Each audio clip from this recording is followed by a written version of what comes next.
चलो अब से देखो, अब फिर से पढ़ रहे हैं और सब मेरे साथ में फिर से बोलेंगे, ठीक है? समझना है।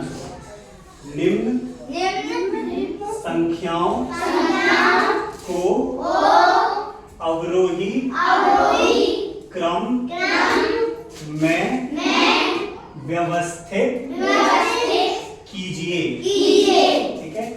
निम्न का मतलब क्या होता है? नीचे। क्या है निम्न का मतलब? निम्न संख्याओं मतलब ये जो संख्याएं लिखी हुई है नीचे, तो निम्न संख्याओं मतलब नीचे वाली संख्याओं को क्या करना है? अवरोही क्रम। क्या है अवरोही क्रम का मतलब? अवरोही क्रम मतलब सबकी आवाज नहीं आ रही। अवरोही क्रम मतलब चिल्लाना नहीं है। घटते क्रम। क्या है अवरोही क्रम मतलब? घटते क्रम का मतलब क्या है? बड़ी संख्या से छोटी संख्या। तो मतलब ये कह रहे हैं सवाल में हमसे कि हमें क्या करना है कि जो नीचे संख्याएं लिखी हैं उनको किस में लिखना है? अवरोही क्रम में लिखना है। और अवरोही क्रम में लिखने का मतलब क्या है? घटते क्रम में लिखना है। और घटने का मतलब क्या है? बड़े से छोटा। अगर इसे घटाना है किससे करेंगे? बड़े से छोटा करेंगे। तो सबसे पहले बड़ी संख्या लिखेंगे, फिर उससे छोटी संख्या लिखेंगे, फिर उससे छोटी संख्या लिखेंगे। कैसे लिखेंगे अब देखते हैं। तो यहाँ पे प्रश्न 2 के 4 पार्ट हैं। तो जब तुम कॉपी में लिखोगे या पेपर में इसका हल लिखोगे तो कैसे लिखोगे? सबसे पहले लिखोगे यहाँ प्रश्न, और प्रश्न क्रमांक कौन सा है? 2।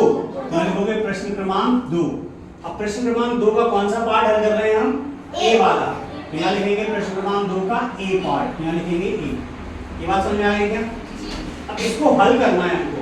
अब यहाँ पे मैं लिखूंगा हल, क्योंकि हम प्रश्न क्रमांक 2 का ए पार्ट कर रहे हैं हल। अब हल में हम क्या कर रहे हैं? वो बोल रहे हैं किसमें लिखना है? अवरोही क्रम में। तो मैं यहाँ पे लिखूंगा हल के आगे अवरोही क्रम। तो यहाँ लिखेंगे अवरोही क्रम। अवरोही क्रम में लिखना है हमको इसको, ठीक है? तो अब अवरोही क्रम में कैसे लिखेंगे? अवरोही क्रम में अवरोही का मतलब क्या है? घटते क्रम। अब देखो ए वाले में अब प्रश्न लिखना मुझे, क्योंकि प्रश्न तो लिखा है ऑलरेडी। अब मैं इसको हल कर रहा हूँ और ऐसा प्रश्न में पेपर में मिलेगा। जब पेपर में मिलेगा तो प्रश्न दोबारा नहीं लिखना। अब क्या करना है? उसका हल। अब ये सारी संख्याएं देखो और मुझे बताओ इनमें सबसे बड़ी संख्या कौन सी है? सबसे बड़ी संख्या कौन सी है? क्या लिख देंगे सबसे पहले? 84। क्यों? क्योंकि क्या लिख रहे हैं हम? अवरोही क्रम। तो अवरोही में क्या लिखते हैं? सबसे पहले बड़ी संख्या। तो 84 लिख दी मैंने। तो मैं याद रखूं कि मैंने 84 लिख दी। अब 84 के बाद सबसे बड़ी संख्या कौन सी है? अब मैं 84 के बाद 53 लिखूंगा, लेकिन अब मुझे बीच में चिन्ह लगाना है। क्या करना है? उंगली दिखानी है। किसको दिखाएंगे उंगली? किसको दिखा सकते हो उंगली? कौन है दोनों में छोटा? उंगली किसको दिखाएंगे? उसको उंगली दिखानी है। आ रहा है समझ में? तो 53 भी लिख दिया अपन ने।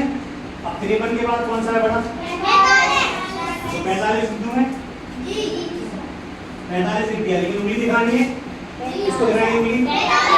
45 को। तो 45 उंगली दिखानी है। 45 भी लिख दिया।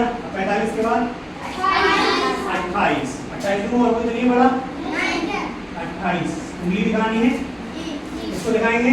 28 को उंगली दिखानी है तुमने। उसके बाद 28 भी लिख दिया। अब क्या बचा है? 17 लिख दें। उंगली दिखानी है। किसको दिखाएंगे? 17 को उंगली दिखा दी हमने। अब क्या बचा है? 17 भी हो गया। 9 लिख दें। उंगली दिखानी है। किसको दिखाएंगे? 9 को उंगली दिखा दी। और कोई संख्या बची है क्या? अब एक बार गिन लो। अपन ने कितनी लिखी है? 1 2 3 4 5 6 संख्या। देखिए 6 ये क्या? 1 2 3 4 5 6। तो 6 संख्या थी सवाल में और 6 को अपन ने व्यवस्थित कर दिया। कहाँ में व्यवस्थित कर दिया? घटते क्रम में। घटते क्रम को क्या बोलते हैं? अवरोही क्रम। आ गया समझ में? कैसे हल करना है तुमको? कोई डाउट है किसी को? समझ में आ गया? अब फटाफट से इसको लिख लो, फिर अपन जी वाला करेंगे। Very good. जिन्हें कर लिया है सब जल्दी में चेक करता हूँ।